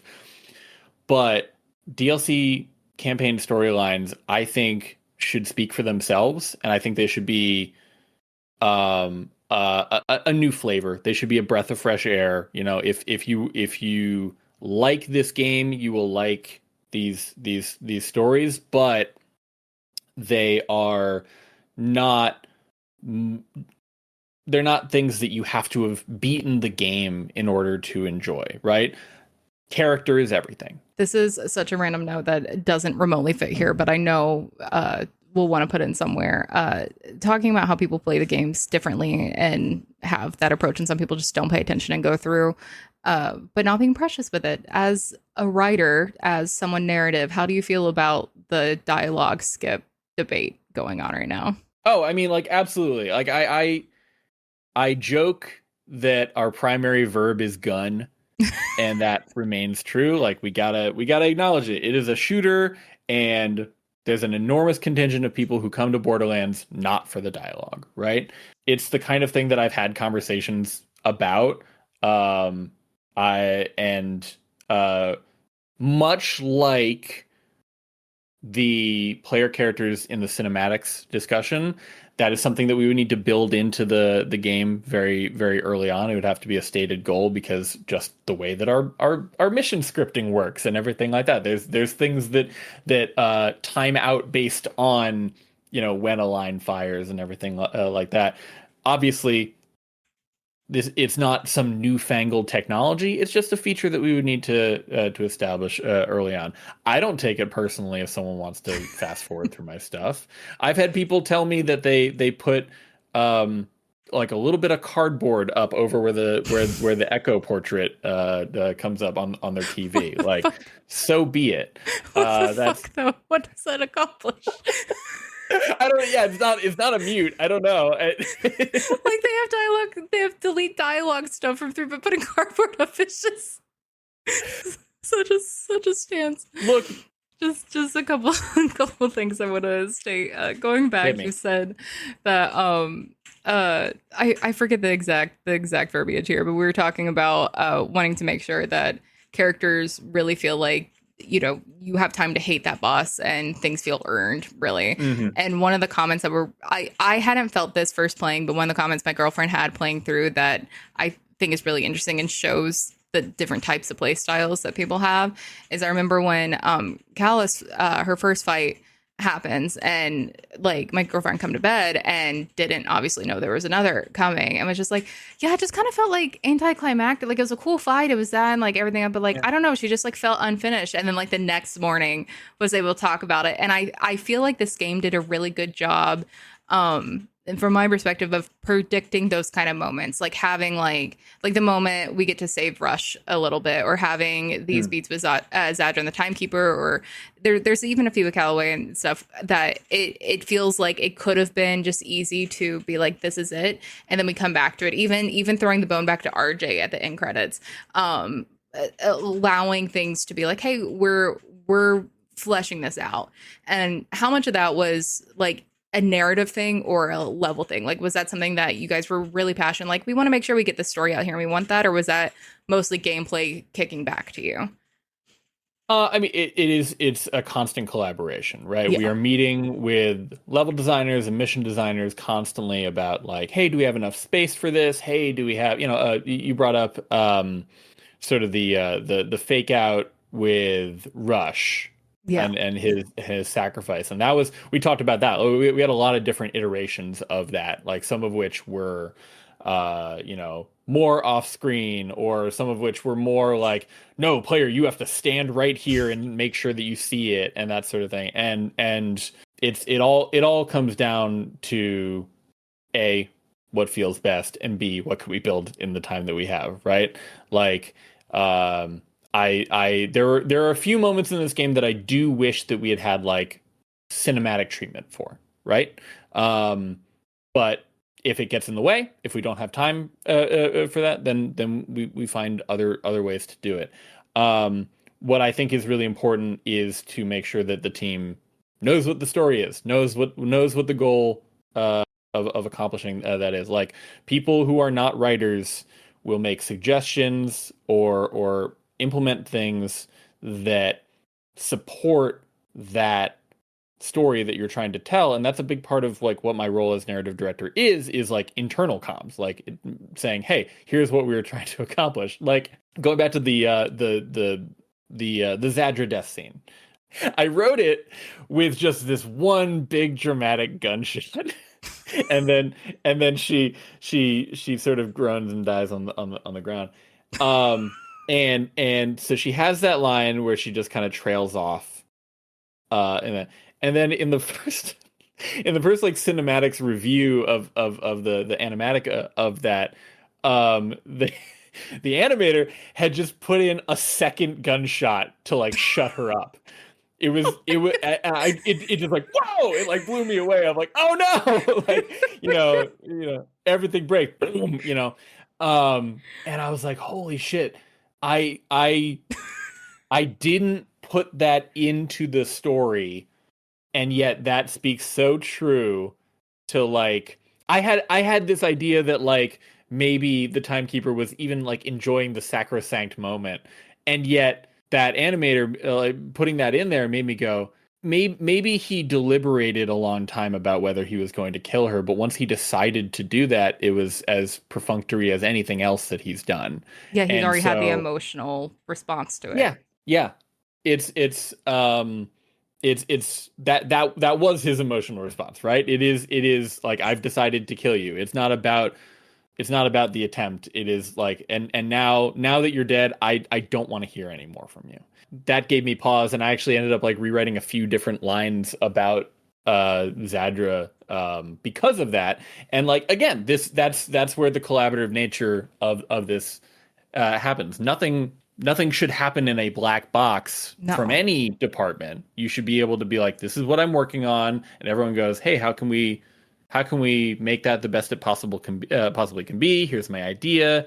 Like I try to have an open door policy. If anyone has any questions about our storytelling methods, our lore, Lord knows, this was me 10 years ago when I joined Gearbox, and I was like, tell me about the sirens, tell me about everything, do, right? I wanted to know everything, and every month someone joins Gearbox who was a fan of the games before and wants to know says, all the secrets. Hey, Sam, tell me about it, right? And I always have that conversation because that kicks ass. I get to nerd out about the thing that I like get to help make. Like that's such a rare privilege. But anyway, to your point about like building these stories, constantly having that conversation of like, do we have room for this moment? Does this line inform what the player is doing? Is it just yapping in their ear, right? Like we're always trying to balance that out, and sometimes we don't always get it right, but sometimes we do. I feel like I'm just laughing at the concept of not just the double gunshot and not seeing that coming, because that scene feels so violating as a player. Like I'm watching, I'm like, oh my god, this is me, like whatever, and just like the absolute whiplash of just what you expected that. That's just fucking funny. Yeah, no, it's great. Good. I mean, like I love being shown things that either I had put down on the page and didn't realize, or being shown the plus version of what I wrote, right? Like if I always encourage, especially like voice actors in the booth, if they have a version of something that they want to run with, I will always hear that.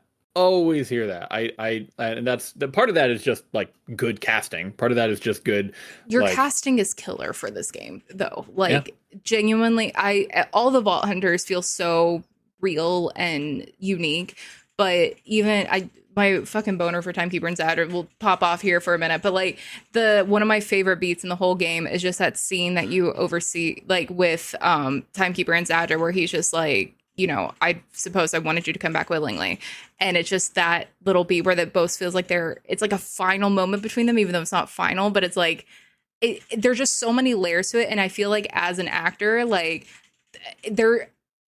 that's just not on the paper. Like the paper is like, this is a line and that's true. And there's tons of informing there, but like the casting was so perfect in that moment for like the chemistry between them. And I feel like a unique challenge that would have been with that is with the Vault Hunters being in these cutscenes and having that, and having these actors have this chemistry with this whole cast in such a different way, because you're right, you're going to have Vex like roll her eyes at stuff and take things a little less seriously. And, Amara losing her arm and having these reactions and stuff is going to hit differently in these moments, but everyone had chemistry with each other. Like I was making notes the whole time playing. I was like, okay, who's this actor? I need to look this up. Like if I couldn't immediately clock it, because they were just killing it. Like it really brought so many people to life in a way that I feel like is really representative of how much I say as an actor, how much you have to work with on the page, where you can have fun with it, but then also just how amazing your casting department really is to find people who know how to play ball with that.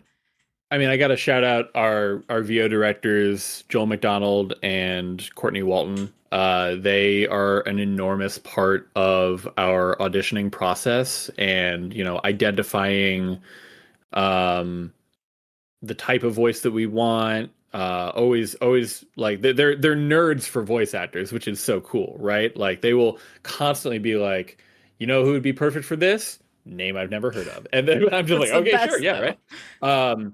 When we got, you shout out Dave Fenoy as the timekeeper, right? Like that man could call me up to collect a debt and I would still pick up, because I would just I would want to listen to his voice. And if he was just a great voice, it would work. But like he has a tenderness to him. I mean, we played Walking Dead, right? Like that's him, and he's bringing so much to that moment, and he was all in. And like every time we were dialing in the exact amount of humanity that the timekeeper would bring to a moment, like, hey, where is he on the scale of like has his shit together to kind of losing it, right?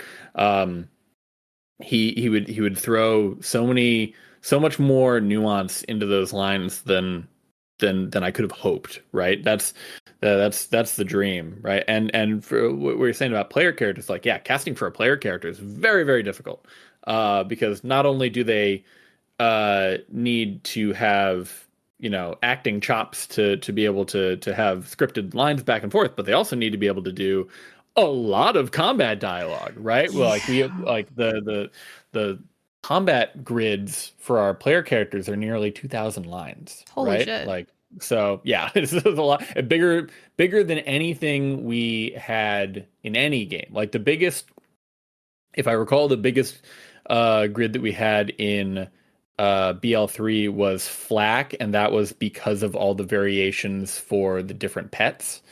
But every single player character in BL4 was bigger than that. And part of that was just more variations, but also we did these slow release lines, essentially. This is something that I don't think we'll ever fully solve, but it is something that we can mitigate, is like some people play these games for hundreds of hours, right? There's no such thing as a joke that is funny the 50th time, right? Especially in a way that you can't really time it. And so one of the things that the audio department came up with for this game was just conditional lines that check how far you are in the game, and it releases a new batch into the pool of potential lines that can fire. So it's not that these are lines that are like, in so much as I've killed Idolater Saul, now you're dead. Like that, like it's not. No, it's a new quip, so you're suddenly caught off guard. Exactly. That's fucking right? genius. So, I thought that was happening because I literally was like, I just heard a line I hadn't heard before, and I'll like shout it over to like tell about on the other side thing. I'll be like, oh my god, like Vex just said this or something, and I don't think I've clocked that before. That's genius. Because you'll it's hear hard. new lines as you're running up to kill the time, and even after killing the time beat, you'll hear new lines from your player characters, enemy. Like there's psycho lines that won't play until you've killed the timekeeper, and they're not about the timekeeper. They are just new little quips that, you know, oh, okay, you're farming, whatever, you're gonna you've played a lot of this game, here's some new content for you. Exactly, right. And that was a big choice. You want to talk about early on choices of like, okay, this scales up our combat dialogue significantly compared to previous titles, like 1.5x, maybe even twice in some cases. And then we have there are different Ripper voices depending on which zone you're in, right? Like you will, and then you like have the all Rippers, the NPC interaction too. Yep, exactly. Yeah. And so that was an enormous footprint on writing and technical implementation there, because we wanted to make sure that it felt like a lived in, breathed in world. Like the Rippers, most of them, the zone that you encounter a Ripper, that Ripper's voice is assuming that person came from that zone. And so the Rippers in the Terminus range are mostly former augurs. And so they have different terminology and different thoughts about the Ripper Queen and her sort of like transhumanist cut away the weakness of the flesh type of mentality than the ones in the Fade Fields or the ones in Carcadia Burnwood. I want to nerd out so hard about this, and I'm just containing it because I'm going over this. So fucking cool. Hey, oh yeah, what a bad venue for that. No, it's so fucking cool. Like that's such a specific detail that again is something that I don't think people would clock going through, but I do think subconsciously impacts what they feel about the world and how developed it is and how much they're getting out of it. Like they don't realize what goes into that, but that is huge for that feeling that the world isn't static and it is living around you. Yeah, exactly. And yeah, it is not a back of the box feature, right? No. It's not even a marquee thing that we really get to talk about much from a narrative perspective, and yet it represents, you know, like 70% of the VO footprint of the entire game. That adds up.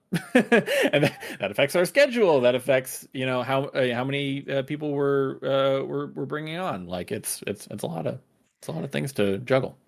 With that, you've done so many of these little interviews and stuff by now of BL4, and congrats on the insane great pat on the back you're getting.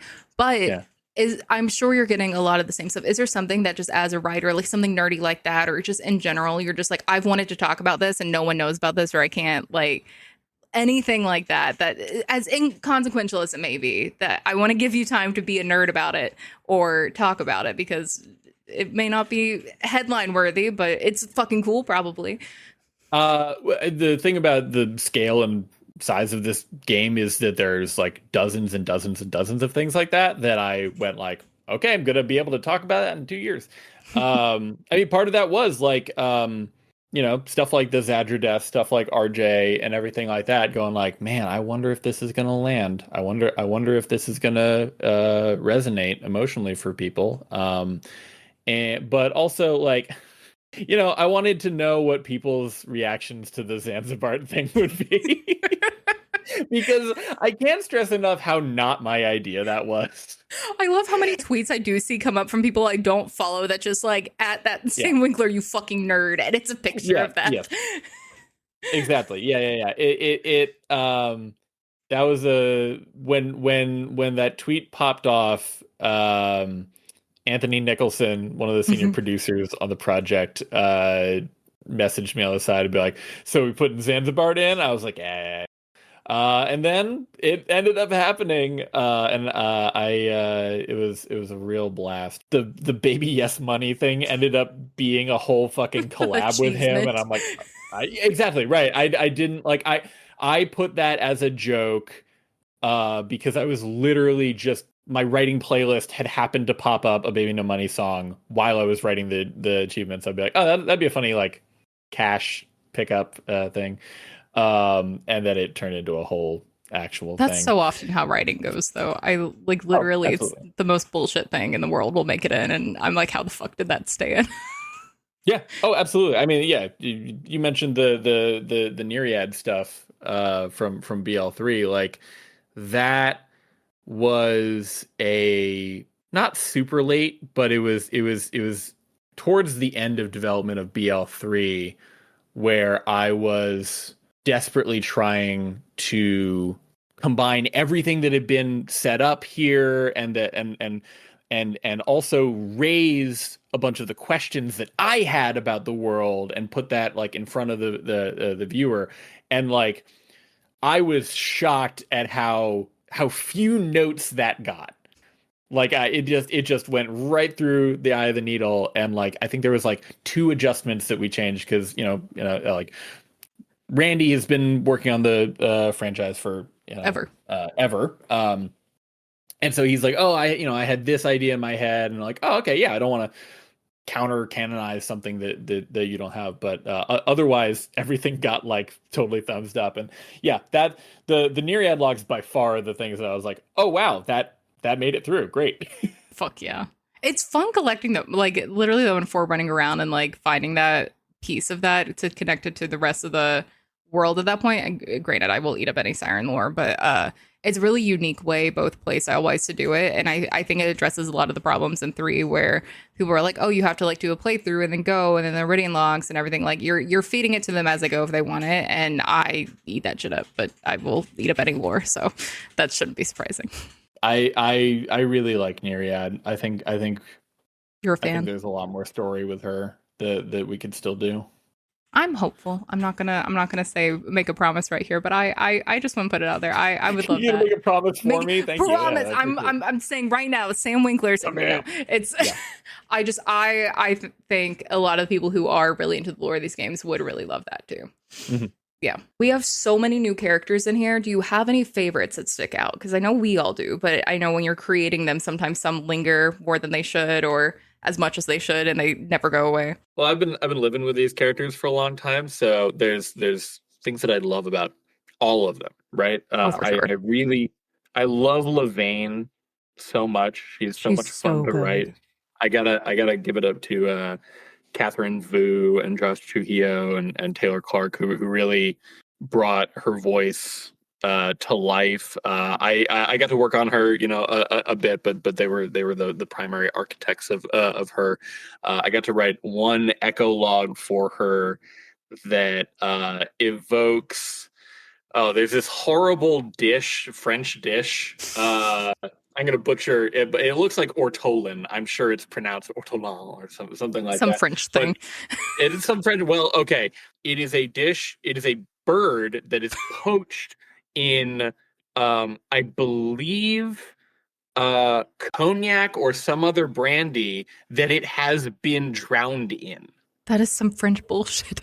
It's some French bullshit. And the way you eat it is you put like a big napkin over your head and the dish, so you're getting the fumes of it. But Yeah, it's fucked up. I read somewhere that someone described it as that they were actually hiding from God while they were eating it, and I loved that as a visual representation of like opulence and shame. And so I wrote this one ecologue of essentially Levine eating this dish when she's in her last moments as an upper crust order aristocrat, as like the this napkin coming off and the veil going off of her eyes in the moment where the veil is broken above them as Elpis comes in and smashes Perfect. through it. Because I just steal every idea that I actually have that's any good. That's writing. That's writing. Other characters. Calder. I love Calder a lot. I got to own a lot of stuff in the Terminus range, and so Calder was a very early pitch of mine. He's your boy. That basically he's Yoda while he's still fucking with Luke. Yeah. Right? No, yeah, 100%. Yeah, that is the vibe. He's just being kind of a gremlin. Hitting him with the fucking staff.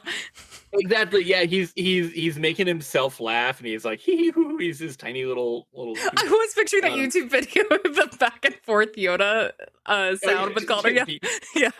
Exactly. And so like that was my early pitch for him, and just like this guy who's been around and seen a lot of shit. I think that's my favorite thing in Borderlands is like I said it before, but like everyone you meet has seen such shit and been through so much just to make it to meeting you.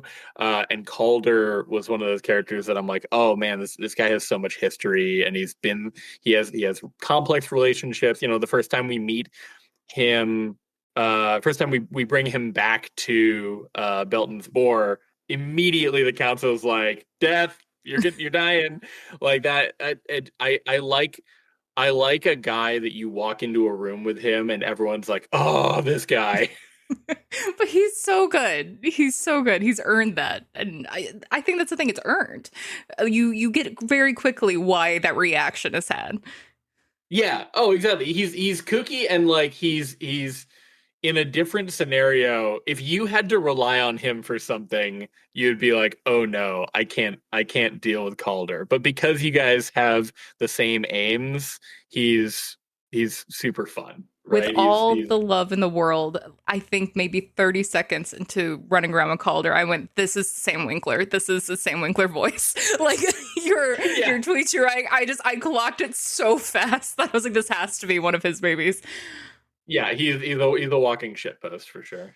But in the best way. And I think he does. I mean, I'm biased. Terminus Range is probably one of my favorite sections of the game to like even just go back to. But it all of them fit together really well, and they have their own ecosystem. But it feels so alive in a specific way. And I think it's just so different from what we've seen in Borderlands games, like even just in an ecosystem wise.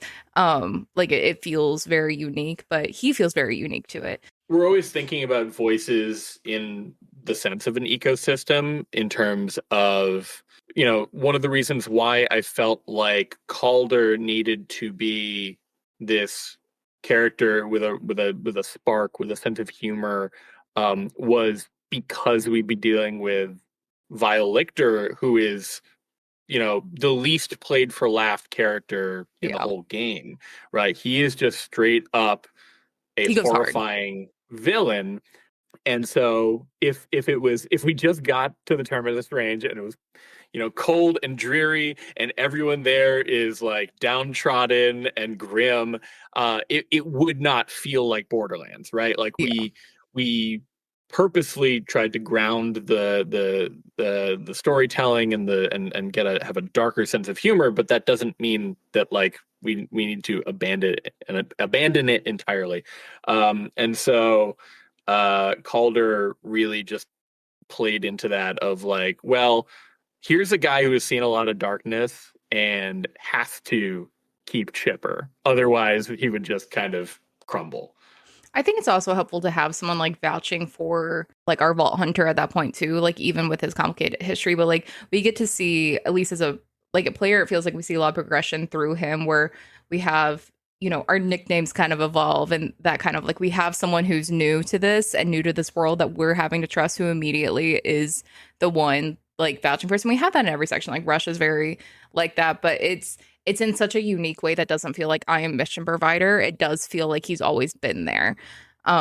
Which I think why he probably is so fun to that comparison of Vile Lictor, where he's very he's a juxtaposition in his own area, basically. Yeah, I mean, it's necessary too when you have a culture like the Augurs that is inherently insular and inherently distrusting when you come in doing your Vault Hunter thing, and it's like, why are you doing that? Stop that around us. You're gonna ruin everything. It would be easy to do the video game thing where everyone just like you solve one problem and everyone immediately is just like, oh, you're God. Thank you for being here. Having Calder be like, oh, okay. Unlike the other Augurs, I can see the utility of a person like a Vault Hunter. Yeah. Right? Because that's really what it comes down to in Borderlands, which is like, by all means, a Vault Hunter is a very bad thing to have around. Yeah, right? no, Like, we're mercenary. We're not great. We're not great people. No, we're natural disasters. That's why I wrote that line. And like the Timekeeper absolutely scopes us on that. Like we are the antithesis of order.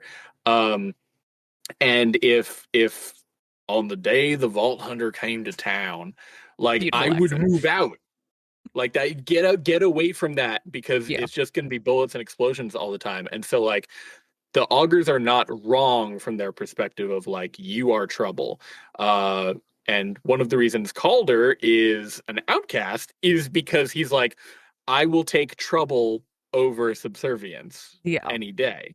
And so together we're like, let's make some trouble together. I like a character that isn't a Vault Hunter but has the same streaks as a Vault Hunter tendencies as a Vault Hunter. Yes, exactly.